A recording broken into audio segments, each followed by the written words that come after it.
Today is day 3 of reading through the Bible. New Living Translation, chronological order. Today's scripture is from Genesis and 1 Chronicles.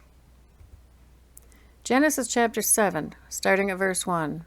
Heading: The flood covers the earth. When everything was ready, the Lord said to Noah, "Go into the boat with all your family. For among all the people of the earth, I can see that you alone are righteous. Take with you 7 pairs, male and female, of each animal I have approved for eating and for sacrifice. And take 1 pair of each of the others. Also, take 7 pairs of every kind of bird.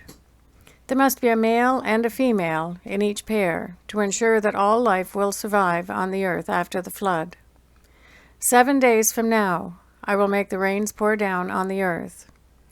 And it will rain for 40 days and 40 nights, until I have wiped from the earth all the living things I have created." So Noah did everything as the Lord commanded him. Noah was 600 years old when the flood covered the earth. He went on board the boat to escape the flood, he and his wife, and his sons, and their wives. With them were all the various kinds of animals, those approved for eating and for sacrifice, and those that were not, along with all the birds and the small animals that scurry along the ground. They entered the boat in pairs, male and female, just as God had commanded Noah. After 7 days, the waters of the flood came and covered the earth. When Noah was 600 years old, on the 17th day of the 2nd month, all the underground waters erupted from the earth, and the rain fell in mighty torrents from the sky. The rain continued to fall for 40 days and 40 nights. That very day, Noah had gone into the boat with his wife and his sons, Shem, Ham, and Japheth, and their wives. With them in the boat were pairs of every kind of animal, domestic and wild, large and small, along with birds of every kind. 2 by 2 they came into the boat, representing every living thing that breathes. A male and female of each kind entered, just as God had commanded Noah. Then the Lord closed the door behind them. For 40 days the flood waters grew deeper, covering the ground and lifting the boat high above the earth. As the waters rose higher and higher above the ground, the boat floated safely on the surface. Finally, the water covered even the highest mountains on the earth, rising more than 22 feet above the highest peaks. All the living things on earth died: birds, domestic animals, wild animals, small animals that scurry along the ground, and all the people. Everything that breathed and lived on dry land died. God wiped out every living thing on the earth: people, livestock, small animals that scurry along the ground, and the birds of the sky. All were destroyed. The only people who survived were Noah and those with him in the boat. And the floodwaters covered the earth for 150 days. Genesis chapter 8, starting at verse 1. Heading: The flood recedes. But God remembered Noah and all the wild animals and livestock with him in the boat. He sent a wind to blow across the earth, and the floodwaters began to recede. The underground waters stopped flowing, and the torrential rains from the sky were stopped. So the floodwaters gradually receded from the earth. After 150 days, exactly 5 months from the time the flood began, the boat came to rest on the mountains of Ararat. 2.5 months later, as the waters continued to go down, other mountain peaks became visible.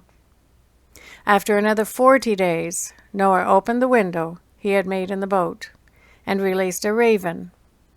The bird flew back and forth until the floodwaters on the earth had dried up. He also released a dove to see if the water had receded and it could find dry ground. But the dove could find no place to land because the water still covered the ground. So it returned to the boat. And Noah held out his hand and drew the dove back inside. After waiting another 7 days, Noah released the dove again. This time, the dove returned to him in the evening with a fresh olive leaf in its beak. Then Noah knew that the flood waters were almost gone. He waited another 7 days and then released the dove again. This time, it did not come back. Noah was now 601 years old. On the first day of the new year, 10.5 months after the flood began, the floodwaters had almost dried up on the earth. Noah lifted back the covering of the boat and saw that the surface of the ground was drying. 2 more months went by, and at last the earth was dry. Then God said to Noah, "Leave the boat, all of you, you and your wife, and your sons and their wives. Release all the animals, the birds, the livestock, and the small animals that scurry along the ground, so they can be fruitful and multiply throughout the earth." So Noah, his wife, and his sons and their wives left the boat. And all of the large and small animals and birds came out of the boat, pair by pair. Then Noah built an altar to the Lord, and there he sacrificed as burnt offerings the animals and birds that had been approved for that purpose. And the Lord was pleased with the aroma of the sacrifice and said to himself, "I will never again curse the ground because of the human race. Even though everything they think or imagine is bent toward evil from childhood, I will never again destroy all living things. As long as the earth remains, there will be planting and harvest, cold and heat, summer and winter, day and night." Genesis chapter 9, starting at verse 1. Heading, God confirms his covenant. Then God blessed Noah and his sons and told them, "Be fruitful and multiply. Fill the earth. All the animals of the earth, all the birds of the sky, all the small animals that scurry along the ground, and all the fish in the sea will look on you with fear and terror. I have placed them in your power. I have given them to you for food, just as I have given you grain and vegetables. But you must never eat any meat that still has the lifeblood in it. And I will require the blood of anyone who takes another person's life. If a wild animal kills a person, it must die. And anyone who murders a fellow human must die. If anyone takes a human life, that person's life will also be taken by human hands. For God made human beings in his own image. Now be fruitful and multiply and repopulate the earth." Then God told Noah and his sons, "I hereby confirm my covenant with you and your descendants, and with all the animals that were on the boat with you, the birds, the livestock, and all the wild animals, every living creature on earth. Yes, I am confirming my covenant with you. Never again will floodwaters kill all living creatures. Never again will a flood destroy the earth." Then God said, "I am giving you a sign of my covenant with you and with all living creatures for all generations to come. I have placed my rainbow in the clouds. It is the sign of my covenant with you and with all the earth.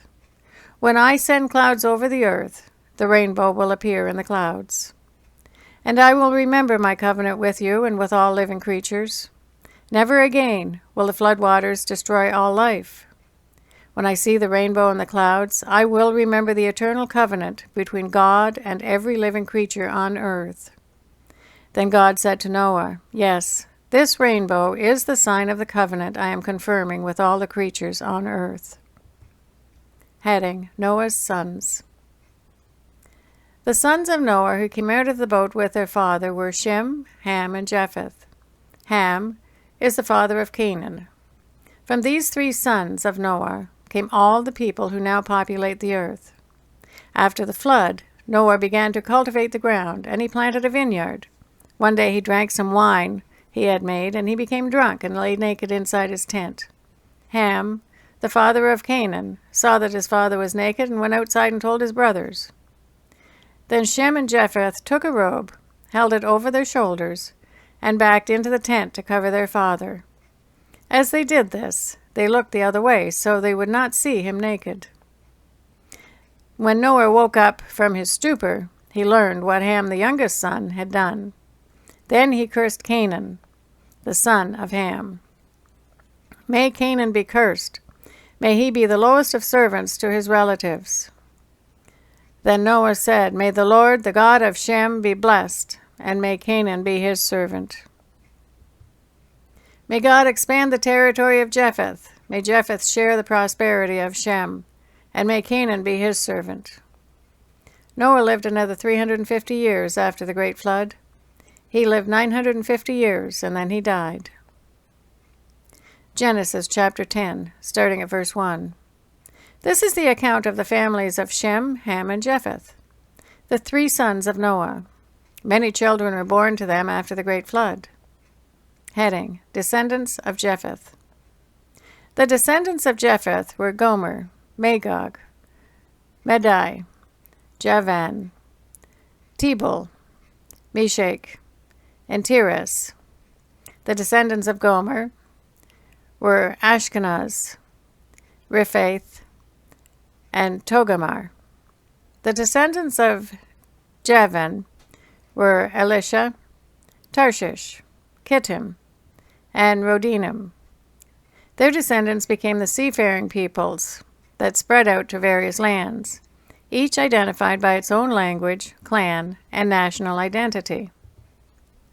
1 Chronicles chapter 1, verses 5 to 7. Heading: Descendants of Japheth. The descendants of Japheth were Gomer, Magog, Madai, Javan, Tebal, Meshach, and Tiras. The descendants of Gomer were Ashkenaz, Riphath, and Togarmah. The descendants of Javan were Elisha, Tarshish, Kittim, and Rodinim. Genesis chapter 10, verses 6 to 20. Heading: Descendants of Ham.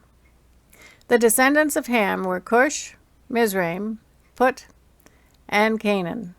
The descendants of Cush were Seba, Havilah, Sabda, Ramah, and Septeka. The descendants of Ramah were Sheba and Dedan. Cush was also the ancestor of Nimrod, who was the first heroic warrior on earth. Since he was the greatest hunter in the world, his name became proverbial. People would say, "This man is like Nimrod, the greatest hunter in the world." He built his kingdom in the land of Babylonia, with the cities of Babylon, Iraq, Akkad, and Calneh. From there he expanded his territory to Assyria, building the cities of Nineveh, Rehoboth-ir, Calah, and Rezin, the great city located between Nineveh and Calah. Mizraim was the ancestor of the Ludite, Anamites, Lahabites, Naphtuhites, Pathrusites, Cathulites, and the Caphorites, from whom the Philistines came. 1 Chronicles chapter 1, verses 8 to 16. Heading: Descendants of Ham. The descendants of Ham were Cush, Mizraim, Put, and Canaan.